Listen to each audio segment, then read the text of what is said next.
Hello everyone and welcome to Brain Balance, your guide to improving your mental health. Emotions are a part of us that rules our everyday life and drive our perspective of how we view the world. We heavily depend on them to evaluate a situation. They are as real as anything we hear, see, smell, or taste. But as important as it is in our lives, we as a human should not be at mercy of our emotions. At times, your emotions can lead you to doubt yourself. It can be very frustrating and overwhelming. So in today's video, let's learn how you can master your emotions and control them. Let's start by asking an important question. What are emotions? How do they come to be? As far as the classic definition goes, emotions are a built-in reaction triggered by our environment. And while that might be true to some extent, a new theory by psychologist Lisa Feldman Barrett has gained popularity these days. In this video, we'll analyze her theory based on everyday experiences. Barrett claims that emotions don't come to us involuntarily. She says we skillfully construct our emotions by making meaning of sensations and making predictions using our past experiences and our collection of current events. In simple words, emotions are constructions created by our brain to guide our actions and project our feeling about a certain situation. The brain stores every little thing we encounter and uses it as a reference to make you react similarly if you were to come across a situation again. But going through thousands and millions of experiences would take time, so the brain uses something that's called a concept. A concept is like the compressed version of all your past experiences. Let's take an example of a chair. Instead of remembering all the encounters you have had with a chair, your brain combines all the experiences and makes a general notion on how to feel or react to a chair. So the next time you encounter a chair, instead of searching your memory for all those different encounters with a chair, your brain simply matches up the chair with a general concept. Your brain is always trying to put things into categories, and your emotions are based on these categories that are a creation of all your past encounters combined. That's why if you had a bad experience at a hospital in the past, the next time you visit a hospital, your past emotions, for example, fear of anxiety, linked to this place is likely to be projected in the present too. In her theory, Lisa Barrett shares an experience of her own. She recalls watching the news about a school shooting. She said, at the moment she felt like she was related directly to the news, even though that wasn't the case. She felt a terrible sense of horror, grief, and sadness hearing the news. She says, I learned a long time ago that sadness is something that may occur when a certain bodily feeling coincides with terrible loss. Using bits and pieces of past experience, such as knowledge of shooting and my previous sadness about them, my brain rapidly predicted what my body should do to cope with such trauma. Its predictions caused my thumping heart, my flushed face, and a knot in my stomach. They directed me to cry, and they made the resulting sensations meaningful as an instance of sadness. In other words, her experience of sadness was a prediction of the appropriate way for her body to react to the news. Our emotions are just a result of how we perceive things, but because they take root in our past experience involuntarily, it becomes extremely difficult to change our views regarding a matter. The best way to explain this is with an example. There were two boys, Pete and Steve. Pete was the only child of a very rich businessman. Ever since he was young, he was pampered and sheltered from all the harsh reality of life. He was provided with everything he wanted and was taught how lucky he was to have everything available to him. He grew up idolizing great leaders and people who work for society and help poor people. He learned to always be compassionate, kind, and helpful towards those who are less fortunate than him. On the other hand, Steve came from a very poor family and had to learn responsibility at a young age. To support his family, he had to start working. Growing up, he knew hard work. He knew how a person had to be responsible for his own actions. He learned that it's a dog-eat-dog world, and that if you don't take initiative in your actions, you'll be crushed and left behind. One day, both the boys encountered a man who sat outside a subway station begging for money. Steve was immediately overwhelmed with deep hatred and anger for the man. He was disgusted that the man decided to take the easy way out and crumbled to begging for a living when he could have easily decided to work hard and rise again. He associated the act of begging with a man who failed to take control of his life, a man who was now suffering the consequences of his own choices.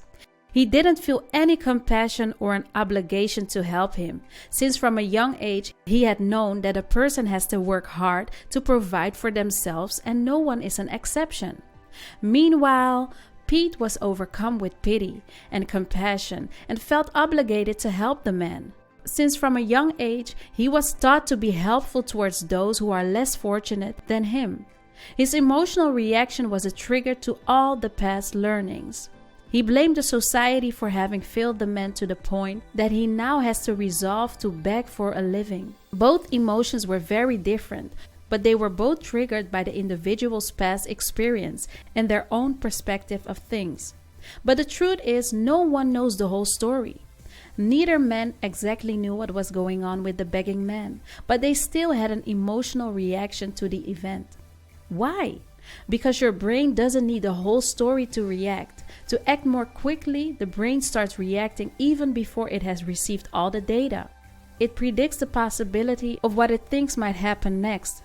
Your brain is always guessing, and you react based on those guesses. Mastering your emotions doesn't mean having control over your emotions. It's having control over the stimulation and prediction your brain makes that feels more real and accurate than the real world. The only way to master your emotions is to diversify your perception of things, to know the whole story and to view it from a different perspective before reaching it. This is why ill-tempered people are so bad with their emotions, as they project anger and frustration into everything without considering the situation from any other perspective. So as far as controlling your emotions go, you already control them. Now what you need to learn is how to master them. Ideally, it would be best if you can learn to master your emotions through experience. And while you still have to rely on yourself to broaden your perspective, it doesn't hurt to have a little help. So we're going to show you 7 steps through which you can successfully master your emotions from everyday interactions. Step number 1. Keep your body and mind in good shape. Before you start your journey to anything, you need to make sure your body and mind are in good shape to help you through it. You are not going to help yourself if you're physically ill or mentally stressed, and it's nothing too hard to accomplish. The advice is still the same. Eat healthily, exercise regularly, and get enough sleep. That should be enough for your body. Barrett writes, the simplest way to master your emotion is to move your body. She says moving your body can change your predictions and therefore your experience. For your brain, you can start meditating, reading, yoga, or simply spending time in nature.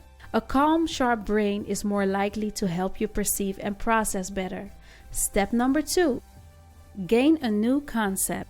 To start the process, first, you'll have to gain the experience, learn about different concepts, and broaden your knowledge and perspective about different emotions linked to certain situations. Step 3. Categorize your emotions. When you go about your day with the motive of cultivating new emotional intelligence, you must learn to identify and separate different emotions.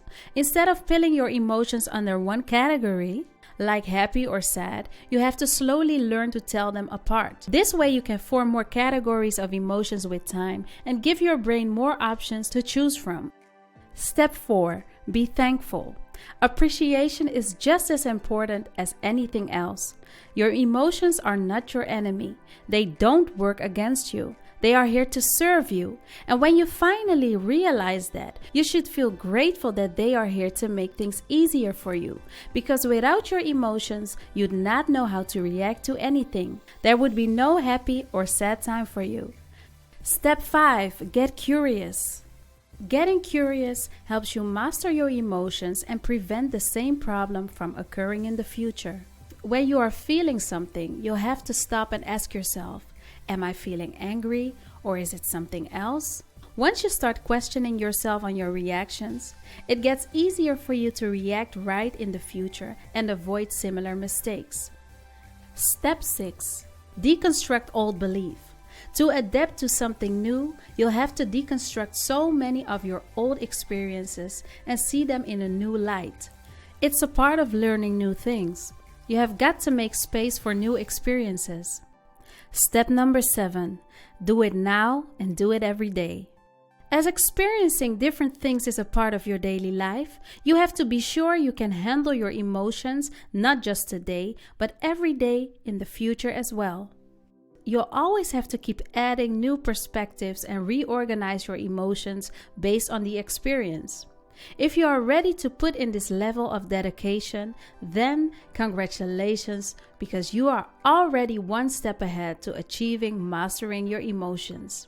We have now come to the end of this video. In this video, we helped you learn how you can successfully master your emotions and provided you with 7 steps that can help you do so. What are your thoughts about this? Do you consider yourself a master of your emotions? Let us know in the comments below. If this video helped you, please share it with a friend. Please hit the notification bell to get notified on the next video. And don't forget to subscribe. Thank you so much for watching and see you next time.